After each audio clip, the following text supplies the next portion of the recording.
the Korge Show. We've got a great show for you today.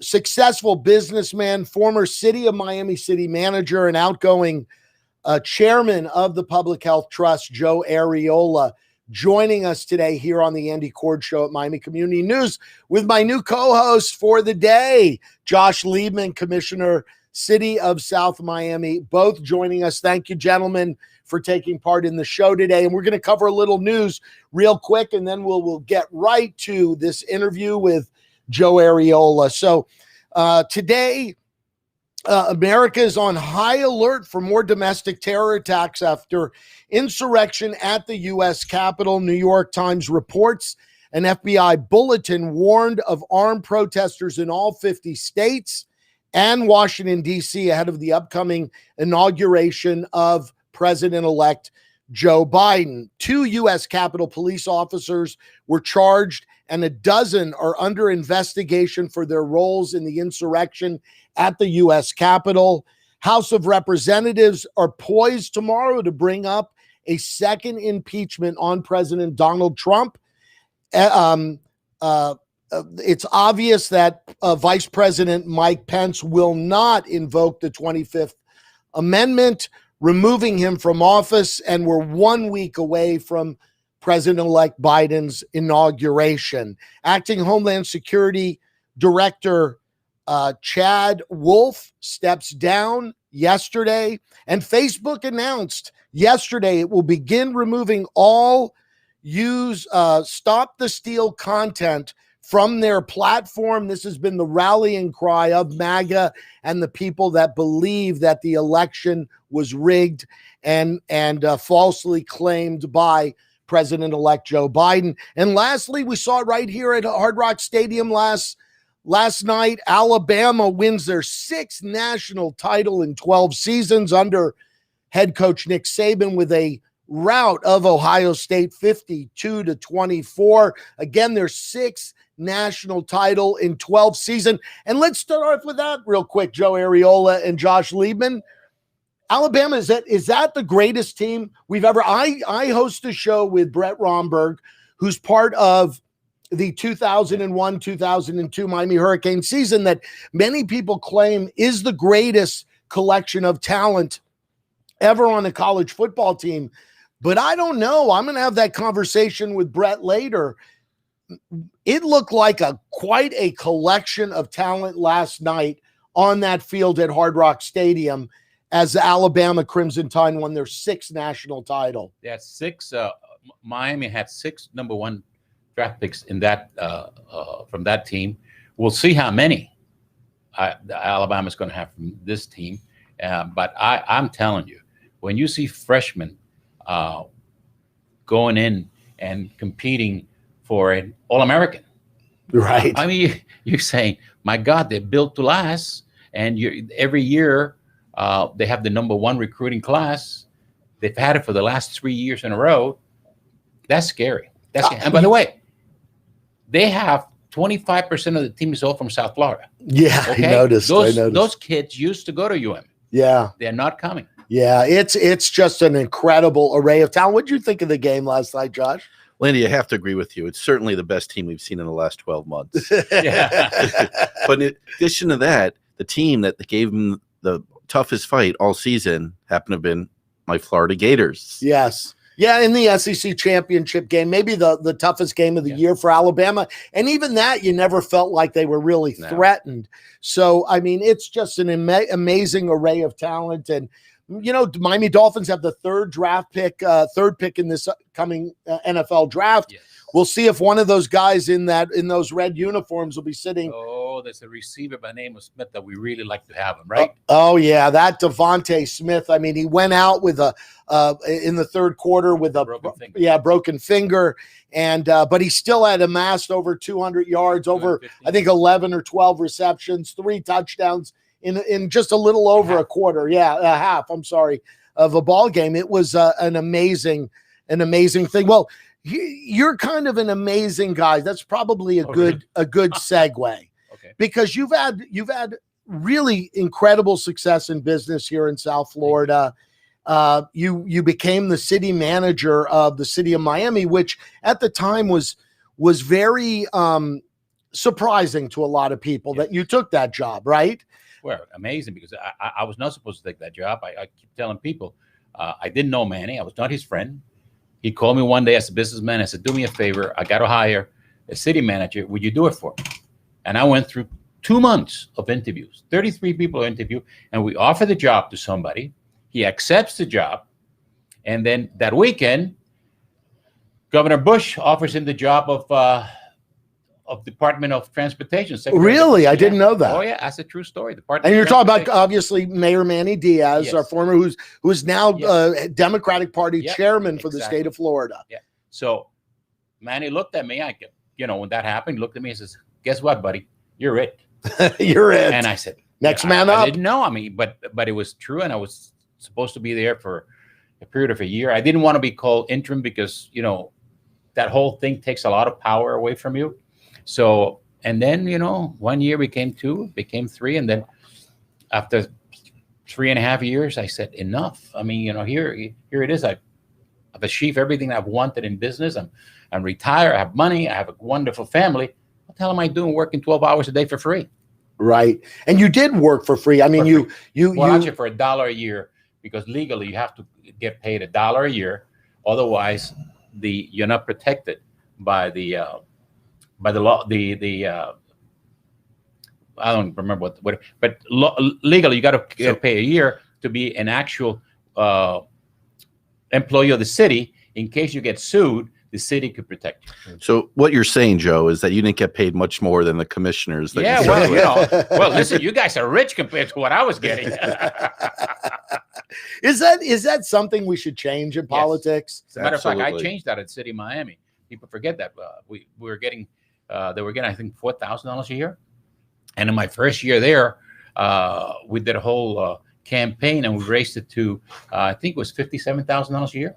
Yeah. And at least that's for the amount of time that they put in and the amount of effort they put in, it's a fair amount of money. We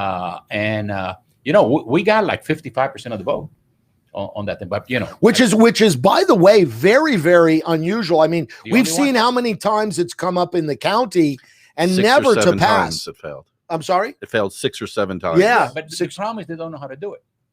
They really don't know how to do it, because what we said is this is what we're going to pay these people, and we're going to have term limits for them, and we did that. We put all this stuff, because what people don't want is pay people like you have in the school board. Some of these people have been there 30 years. I mean, they're older than me, and I'm pretty old. Okay, and they get into a routine, and they go to work, and they get their coffee from the secretary. They're 80 years old, and they don't know what the hell is going on. Right. That's what's teaching. Guiding our education. That's what you have there. That's exactly what you have there. So I think term limits for any commission or any mayor or anything, it's a necessity, but we should pay. Do you think term limits should happen on the federal level as well? Absolutely. Absolutely. You have 3 terms for Congress and 2 terms for senators, and that's it. Those guys get so comfortable in the job. You could see it. Right. They don't care. They don't want to do the right thing. Why did so many Republicans go against the wish of the people? They were afraid of not being able to get reelected, because the Republicans were in this kind of little groupie of, oh my God, this is stealing our election. They know exactly that that's not true. Right. Carlos Jimenez is a good friend of mine. I love Carlos. I could not believe he did that. I could not, because he knows better. He ran an election office in here. He knows that what they were saying does not happen. But they still do it. Why? Because they want to get reelected. Right. And that's the problem. So, Joe, I have a little slogan that I govern by, and that is govern like you're not up for reelection. Yes. And I believe that's how everyone should govern. Exactly. But when you have term limits, it really helps out. By the way, I also think the Congress should not be 2 years. You should do 4 years, 2 terms, go home. That's it.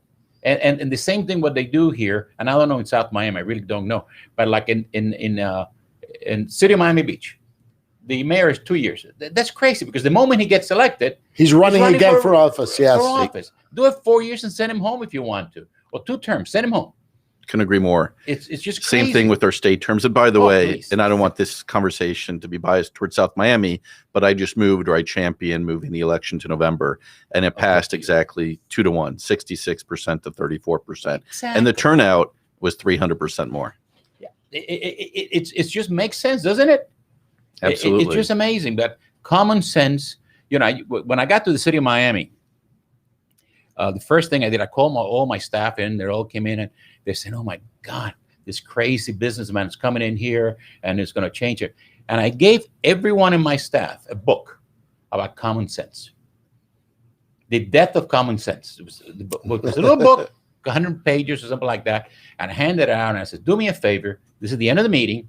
Go home, read it. We're going to meet in 2 days and I want to know what you're thinking." And, you know, they'll look at me and say, "Yeah, he really is crazy." But that's what I tried to do when I got there was, you know, put a little common sense, you know, stop with this baloney all the time.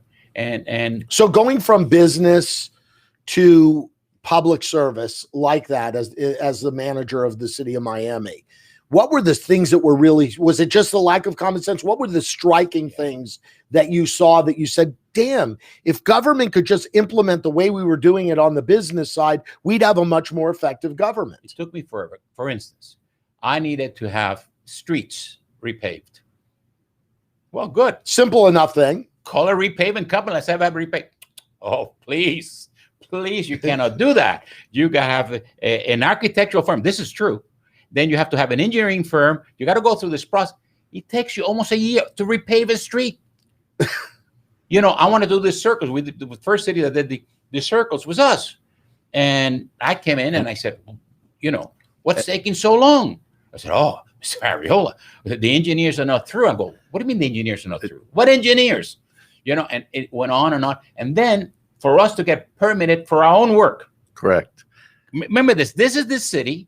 The people work for the city, and I have to get a permit from them to do work in the city. Oh my God, it would take days and weeks. I was going to say, you're forgetting about the permitting process. Yes. The traffic study. Oh. And then the bidding and vetting process for each way for the architects and the engineers. It was amazing. I try to piggyback in a lot of contracts, and I got criticized for instance, guys, we need this done. We need things done. And the good thing is when I got to the city, there was no parks, there was nothing, it was money. And I hired every architect, I hired every engineer and said, give me a park. When I left, we had not completed the park. As a matter of fact, the guy that came after me, when you go to all the parks in Miami, has his name on as the manager. But, you know, 99% of it was our work because we had no plan. I said, no, we're not going to design one park. When we designed the water park out on 37th, and I said, how many parks do we have money for? 6? Good. Gave me 6 people. We're going to design 6 parks. Well, sure. And I said, I don't want to hear the crap. We're going to design 6 parks with 6 different people. The best offer, the best deal is going to get it. And we're going to go ahead. By the time I got through, I left. We had built the 6 parks. No big deal. It was not that hard, but the permitting, the crazy. People are saying, well, with all the money you're creating with all the new buildings in Miami at the time, he says, how come you don't have any money? And I said, that's a good question. Let me find out. So I went and I said, you know what about all this impact fees and all that? And manager looked at me and says, what impact fees? I said, well, you know, don't we have impact fees for all that? I says, no. The fire department has been waiving all that. Oh, what do you mean waiving all that? I said, yeah. He said, who has the authority? I'm supposed to be the guy here. I said, no. This panel of 3 people, but the most dishonest thing I've ever seen in my life. They were waiving impact, and I'm going, these guys don't even know what the heck they're doing, but you know what's going on, right? Before I left, we gave it to Kathy, and you know, like 2 months after I left, they corralled a whole bunch of people that they had what they were calling the corporation that were running, and you know, we caught him on tape. But the whole thing. I remember that. Yes. Do you know that I could not get money from the police department or from the city to do the investigation. It's illegal. You know what I had to do? Get money from the manager's fund. We had a little slot fund, and I said, okay, use all of it for this thing. And that's why everybody was surprised. Nobody knew what was going on. I hired, even my police department didn't know. I hired all outside people, and one day they came in, Kathy came in, and scooped it all up. Scooped it all up. She took all the credit. By the way, at the end of the day, nobody went to jail. They got a couple of people. They slapped them in the hand. They got fired, et cetera, et cetera. But what I really wanted was the impact. Didn't happen. But at least we stopped it. Speaking of impact, were you the city manager during the rezoning of Miami 21? I'm the one that started Miami 21. We hired the firm, and we were going through the. So what happened? So one of the things that I'm sitting there after a few months there, I'm saying, we have all these objections to all the permitting, what you could do, what you could not. And then when you see the code of the city, nobody can understand that. I mean, this has been kind of like patch over the last 80, 90 years. So there was no rule there. So I thought Miami 21 was changing the legal drinking age to 21. Yeah, right. So we hire a very, very, very good firm, and we said, we got to do this. We're going to give it, cost us about $2.5 million. And they came back and they said, we cannot do it all at one time. We're going to have to do it in 5 pockets, with 5 commission pockets. So we chose one, and then went on. And it was really very hard. Why? Because then you have the building people, and then you have the people that don't want any build. You have all this conflict. But at the end, before I left, we had 2 quandaries. And it went well. But then once I left, be honest with you, even though Manny pushed it and all that, he just died because it was inconvenient. Right. It was very, very inconvenient. And it's still there, but it's not what it was supposed to be. Yeah. I know. It got kind of watered down. Yeah, it got very watered down. Yes. Got watered down to Miami 11 from Miami 21. 11 or something like Joe, that. I want to go back to your previous subject, which is, you said when you first came on board, you handed every commissioner a book, right? Referring every to staff member. every staff member, Yeah. pardon me, to common sense. And I have to tell you how refreshing that is to hear, because when I look for candidates, and it's hard to come by to begin with, and then even more so when you look for candidates with, number one, common sense. So you mentioned 2 of the 3 qualities they look for and alluded to the third. 1, common sense. 2, a business acumen, and 3rd, in patience. Because if someone's patient in government, nothing gets accomplished. Well, and the other thing is you have to have an attitude. Like people said, you're going to get fired. I said, good. I get to go home. I want to get fired. I absolutely want to get fired, because that was it. The biggest relief of I was in Venice with my wife on vacation on August of 2006, I think it was, yeah. And I was getting phone calls, and my wife kept giving me the dirty look up. We've been together since we were 16 years old. Okay. So, and I said, I think it's time. She said, it's about time you say that. So, and I called Manny and I says, look, this is not going well. I just can't do this anymore. I'm going to come in on such and such a day, and I'm going to resign that day. And hopefully we'll have a replacement. And we did. We had talked to Pete for a long time. And I came back, I resigned, and I left, and it was great. And the biggest. Well, look at this. You know what time this is? Oh yeah, cafecito time. Cafecito for Joy. This is when Denise comes into our show every day at this time, and she provides a cafecito. Not only is she an incredible graphic artist, but she makes maybe the best Cuban coffee I've had in a long time. So there you go. Well, much. Cheers to that. Cheers. So this is the best coffee we've had since Alabama won the previous national championship. Exactly. It is good. So we're talking to Joe Arriola, outgoing chairman, former city manager, City of Miami, outgoing chairman of the Public Health Trust. And I want to divert to that a little bit, because we're in the middle of a pandemic. This is my sense. And you're not really involved with the public trust anymore. No, I left. But that's my passion. I did this for 12 years. But I did it for 11 years this time around, and 4 years prior to this. Because when I was city manager, I left. and I came back. Andy said you're no longer involved with public trust, but you still do have the public's trust, Joe. No, and I'm still involved with them. I mean, man, when I got to the public trust, that I was asked by the way, by Donna Shalala to be the UN representative because I was a trustee at University of Miami at the time. This thing was 22 members, 4 non-voting members. It was a disaster. We were losing $400 million. And so Jackson was a disaster. Horrendous. And so I was very proud that I was very much part of the movement that said enough. We went to the commission, and Commissioner Martinez was awesome at the time. He was the chairman, and he said we cannot have 26 people sitting around a table giving a voice. I mean, they're useless anyway. Most of them don't know what the hell they're doing.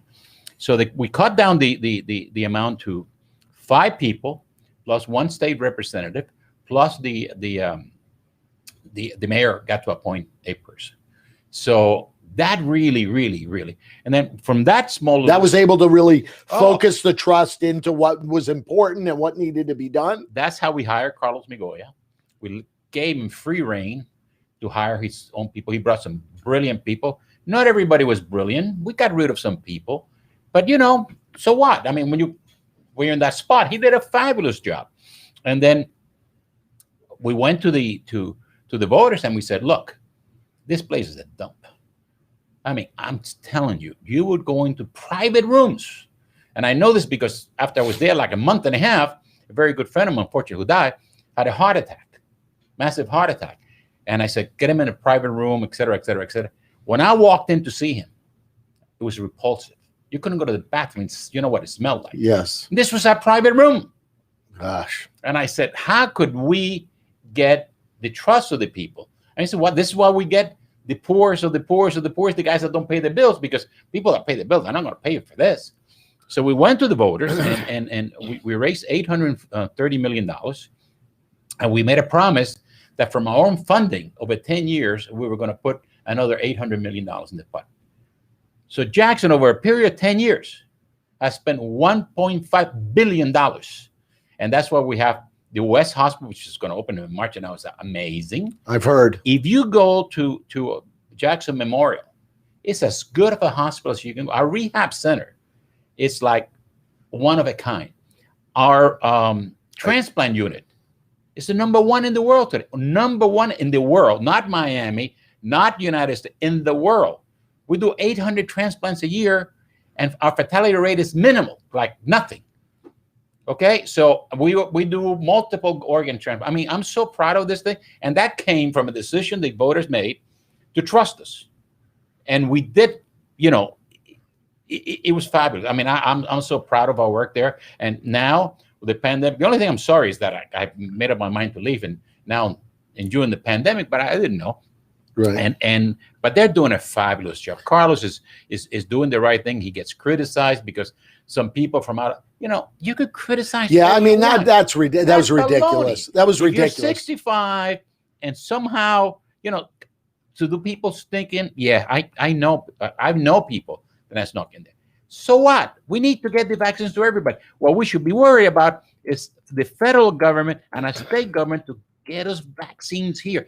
That's what counts. Because I got to tell you, if we had 100,000 vaccines today, I guarantee you that Jackson will be giving it out the next day, and we run out of vaccine in no time. Yeah, in the United States to this point, there's been roughly a little under 30 million vaccines that have been distributed, but only 9 million that have been administered so far. So, that's been a problem. Obviously, we heard back early or several months ago that by the end of the year, 20 million would have been. That's another Trump lie. Yeah. And I got to remember, you got to remember the general, which I was so happy about, so proud. The 4-star general gets up and says, I'm in charge and I'm going to do this. And I know how to do this. And I'm going to have this out to the public. And by the end of December, 20 million people will get vaccinated. I really believed him. I was so proud. You know what? He failed. He has all kinds of excuses now, but he absolutely failed. And the voters, justified that failure by taking him out of office. But so your sense is with Jackson Memorial that they really have done. My sense is that they've done a great job. Am I on target with this? Oh, I think they've done a fabulous job. I'm gonna say, take the Sanis to give us another 100,000, and we'll take care of it. We'll vaccinate the world, because that's who they are. So organized and they're so well run. And Carlos and Don and all those guys are doing an amazing job. But you can't do it without the vaccine. I'm hoping that Joe Biden gets in power, and again, I don't care if Republicans or Democrats. That's what I'm talking about. I think he should declare an emergency, use the war power, and then get everybody says, don't promise me you're going to deliver 20 million. Darn it, you're going to deliver 20 million or 30 million or 40 million. That's it. I don't care what other vaccines you do. Right now, the world is dying, and we should do nothing but COVID vaccine for the next 6 months. We'll take it. The moment we hit that, I would say, 100 million plateau of vaccinated people, because remember, you got children in that 330 million. Yes. And they are less at risk. Once you get that, the famous herd immunity is going to happen. Not herd mentality like the idiot used to say, is herd immunity. Yes. And that you will start getting the feel of this thing, and you will see it spreading and getting better and better and better. And hopefully, third quarter of this year will be in that capacity, but we need the vaccines. Now, Joe, correct me if I'm wrong. Herd immunity is if you hear it, you gain immunity. No, basically what you're talking about is if enough people have been vaccinated, even if you have COVID, you're not going to get it. So this itself going to stop the spread of the vaccine. So that's why a lot of people, like I have 5 kids, and one of them and his wife got COVID. They're pretty sick. They're doing very well now, thank you.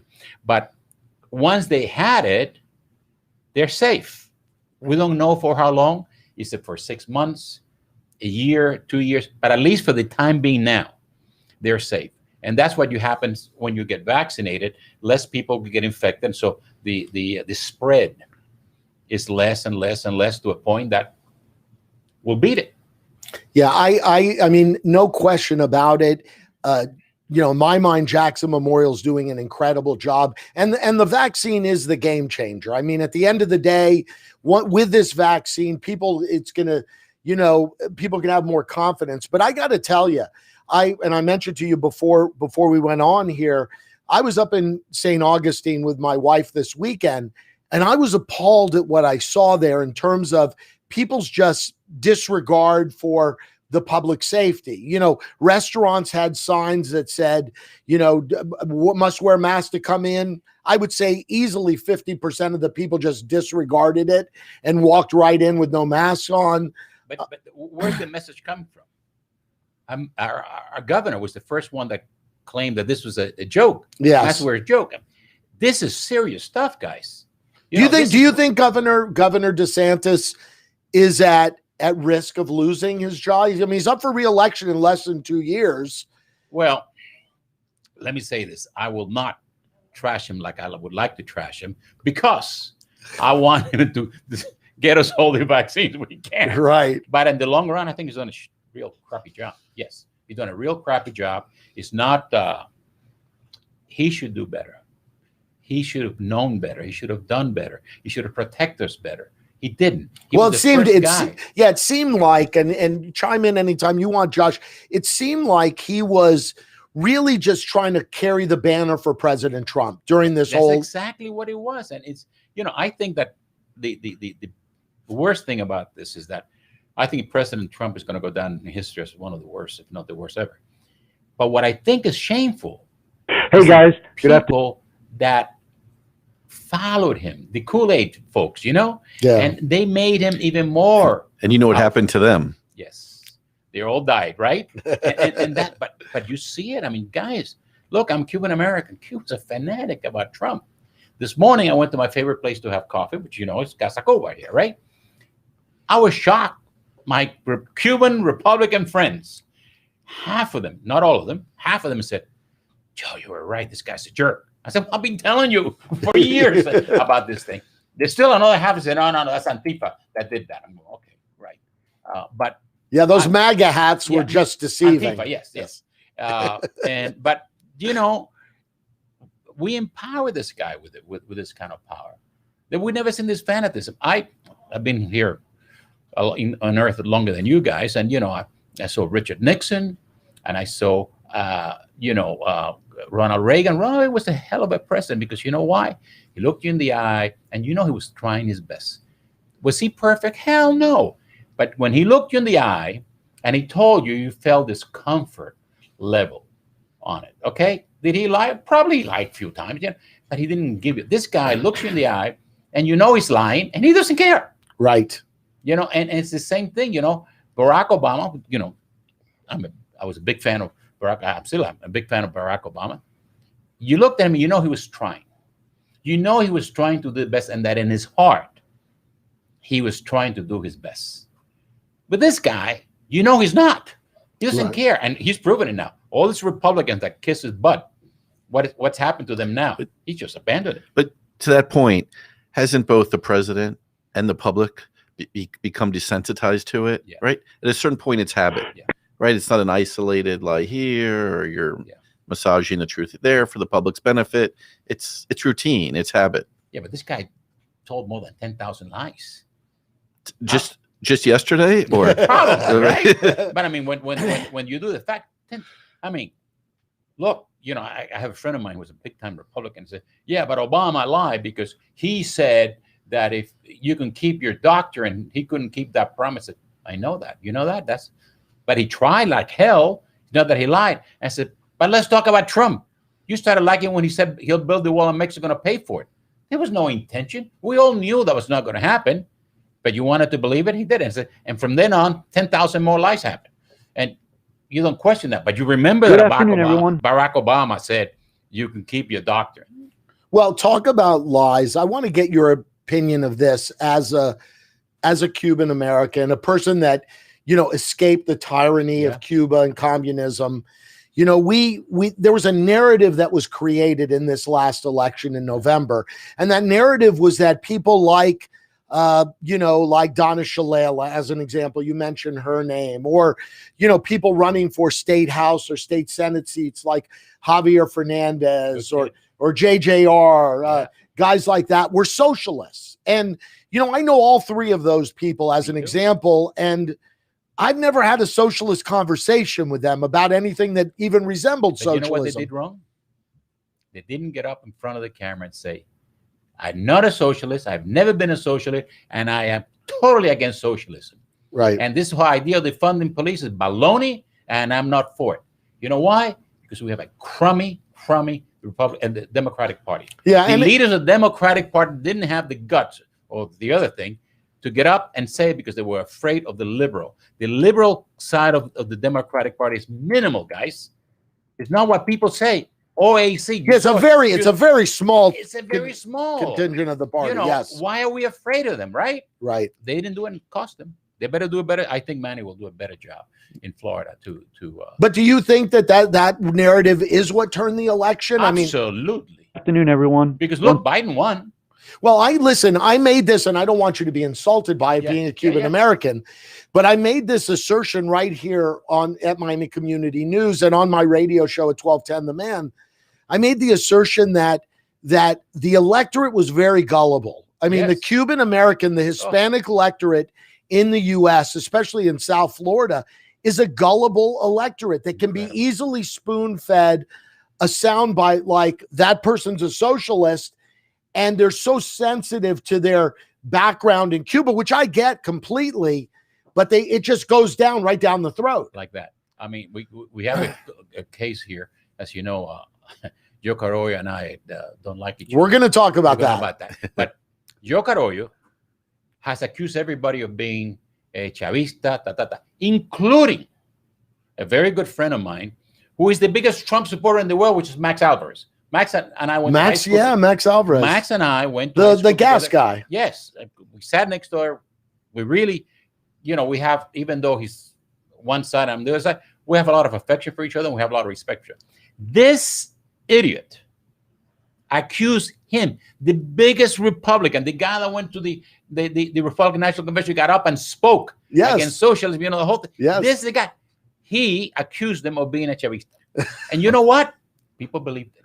Yeah, people will believe that sort of. Believed it. Well, we've got a sound bite. Tommy, if you have, tell me when you have that ready. But you were here at Miami Community News about 11 months ago. Yeah. And I want to play the sound bite from that show. Just play it whenever you're ready, Tommy. And I'll tell you, before you play that, just want you to know, Joe, I'm so anti-socialism that I'm antisocial. Here we go. Let's play this. Joe, could you tell us why you want to recall Commissioner Joe Arriola from the city of Miami? I hate bullies, and he's a bully. He's bullying his own residents, and that's not fair. And like I said, if this was about money, I'm going to show him what it's all about. And he will never do this again, I promise you. Well, that's wonderful, and we don't like bullies. No, nobody likes bullies, but that's what he is. He bullies these poor people. He lies to them, and then he threatens them, and he intimidates them. That's not why we elect our politicians. We expect some kind of conduct, and he doesn't have it. I mean, he's just this cord that he kind of carries with him. It's kind of like his aura. We do thank you for standing up and for speaking for a lot of people that don't have the ability to do that. Thank you. Thank you very much. Appreciate it. So there you go. Is he still a bully? Does a leopard spots ever change color? No, he will never change. As a matter of fact, we were, this whole pandemic has really helped him, because I would have had him thrown out of there. But everything in court is done, and that's still going on. But I remember right before the pandemic, when we were in court, Elenda Valle was there, and she went to interview him, and he started screaming and yelling at her very aggressively. And I got up and I said, that's what he is. You see, he yells and screams and bullies a woman. He won't do it to me. Come over here, Joe, and do it to me. Boy, he put his tail between his leg and ran away, because that's who he is. You never should be afraid of a bully, because every bully I've ever met in my life is a coward. And he does. I mean, got beat up 2 wives, for heaven's sakes. How can we vote for people like that? How can we believe people that? I mean, I grew up in a world that if you touch a woman, I couldn't stand my sister. I still don't. And I wanted to kill my sister a few times. And my father said to me, if you touch your sister, I'm going to beat the crap out of her, because a man never beats a woman. And I see this guy beats up 2 wives, and that's no big deal. That's it. He takes the poor people from ball and chain. Good people, good business people. People are trying to make a living and create jobs. No, he doesn't like me. You know why he doesn't like him? Because the guy rented his place to his opposition. That was his crime. Yeah, and the reality of it is, ball and chain is a sort of a landmark now in the community. Yes. I know people. I have a vacation rental business here in Miami, and people often ask us about ball and chain. We've heard about ball and chain. Yeah, it's a place where we would often direct people. Well, since October, it's been closed. Yeah. But we often would direct people there because it was so unique in the community. Okay. They got a new ownership there now that's going to really kick his ass. Yeah, I think so. So where are we with the recall? I mean, I know, listen, it was ridiculous of the city. In light of the pandemic, they should have allowed those votes to go out. You guys would have. So stupid. It was stupid, right? Because we could have never. So if you can, just very quickly. So the process was, you got these votes, you got these signatures, but you had to go out and get a whole nother bank of signatures once it was sent to the county. Yes. The city said they never sent them to the county. They said it came in late. Well, the whole point is this. There is a press conference. Before I got involved, I only got involved when he started bullying people. He said, because we're a bunch of young kids, he said, they don't have enough money to do this. They're just going to be a loser. And I heard about it. And the next day later, I called for a press conference. I said, yeah, they do. I'm going to write them a check for $100,000 right now, and they're going to get this done. And that's with the whole. But there was a press conference that they had where symbolically they had one petition, and they signed it. It was not even the right petition or anything, but you know how you symbolic. So they took that day as the day that recall started. I was part of it. I mean, we didn't start until like 2 weeks, about a week later. But they took that one vote, and then that fell on a Saturday that we had to turn it in. Well, just read any law. I mean, you're in the commission. You're closed Saturday. They called us Saturday morning and said, we're going to be open just for you, so you could turn over the votes. They closed at 4:00 just to be protected. We sent all the petitions by email, the whole thing. And then on Monday morning when they opened, we turned, and they said no. The sad part about it is that the corruption within the city, Carollo has looked and checked on all this petition, actually got names from there and bullied people. We have it on tape. Yeah, Go we've to heard people's house and said, hey, you signed this thing. Tell them that you were forced to do this. And one of those, your lawyer and our good friend, David Winker. Yes, he's been great. Who they had a dossier on him. And in the dossier, they besmirched his rather large size in the dossier, that he was a quote unquote fat guy. Okay, which I thought. Well, not only that, so during the pandemic, like everybody else, David was doing some work at home. I mean, you can't go to an office, right? Right. They cited him for having a law firm in his house. Yeah, for operating a business at his home. Yes. Could you imagine that in the middle of a pandemic? As Joe Arriola he's obviously had to get lawyers to defend him. No, has the city been paying for that? Miami has paid for it, hundreds of thousands of dollars. Isn't that illegal? Yes, and that we're suing him for that. The good thing is, look, the election comes in November. I guarantee you, he's not going to get reelected. Well, who? Any insight on who might run against him? I've asked, and I'm publicly saying, and he's thinking about it. Is Joe Sanchez to run in that spot? Former commissioner. He's retiring now from the Highway Patrol. He's wonderful, smart guy, loves it. And by the way, he was a commissioner. I'm good friends with Joe.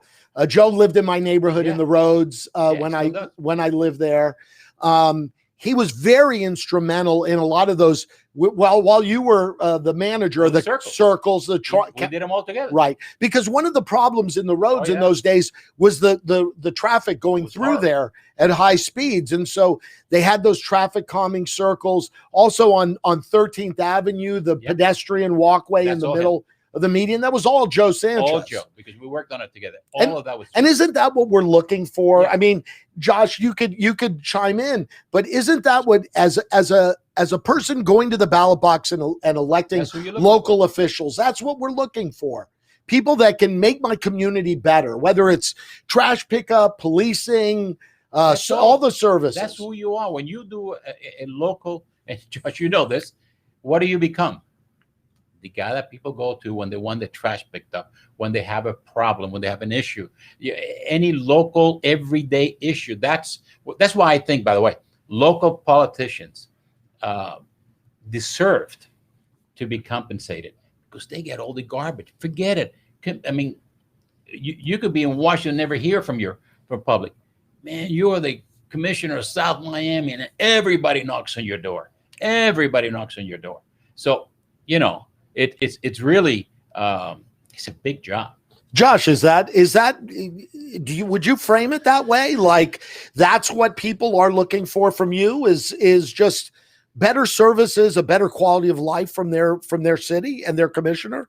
Well, as you know, South Miami is somewhat unique. We like to say, all municipalities are the same. And there happen to be a lot of people don't realize this, and that's why I constantly say it, is to reinforce it.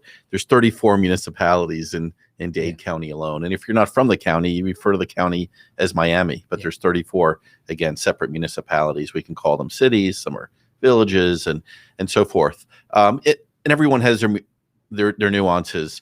Once you're elected, certainly, but that's not what gets you in office or keeps you in office. Right.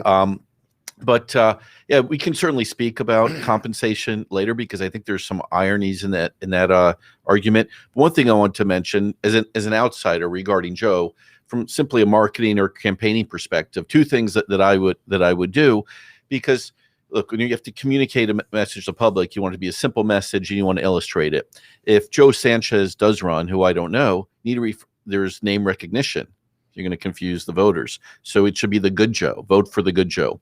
The other thing I would do, and this is already established, people associate Joe Arriola with ball and chain, right? It's very it's known, it's public.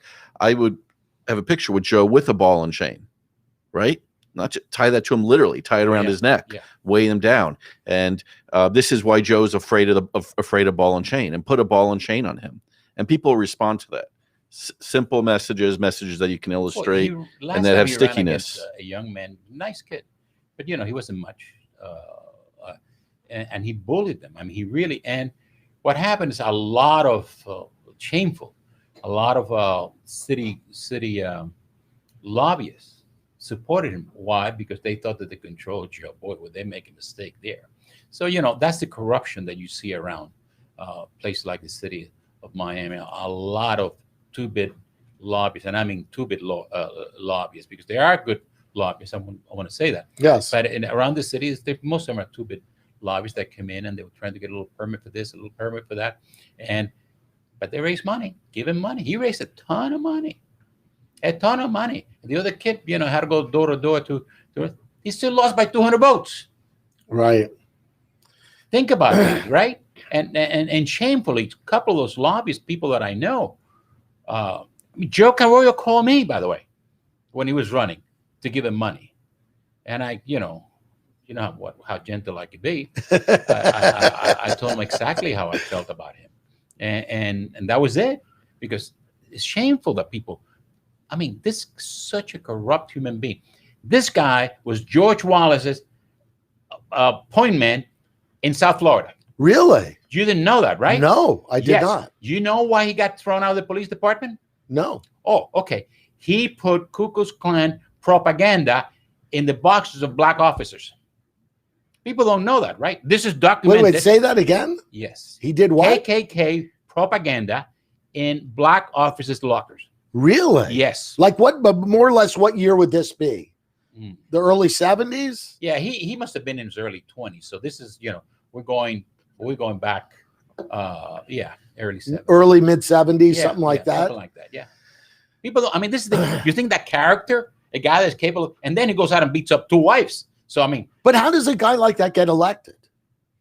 Because the city of Miami is very, it's a little tiny place. His brother was the commissioner there. His brother did a good job. Yeah, Frank did. And he ran in his brother's coattails.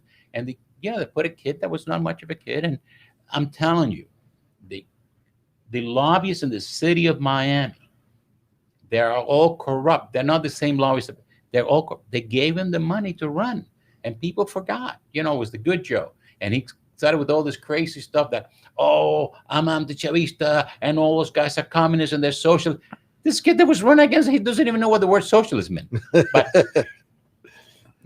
that's the narrative that has gotten people in and out of office in Miami. Yeah.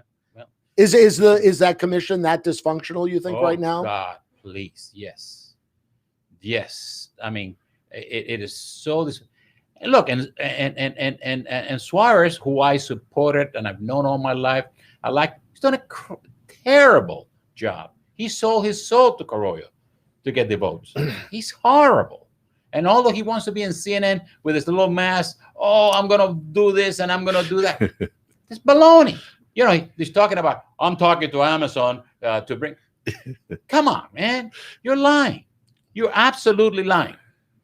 Well, it's clear he has other aspirations politically, right? And so he's trying to really use this platform to create a big image for himself. Yeah, and big image.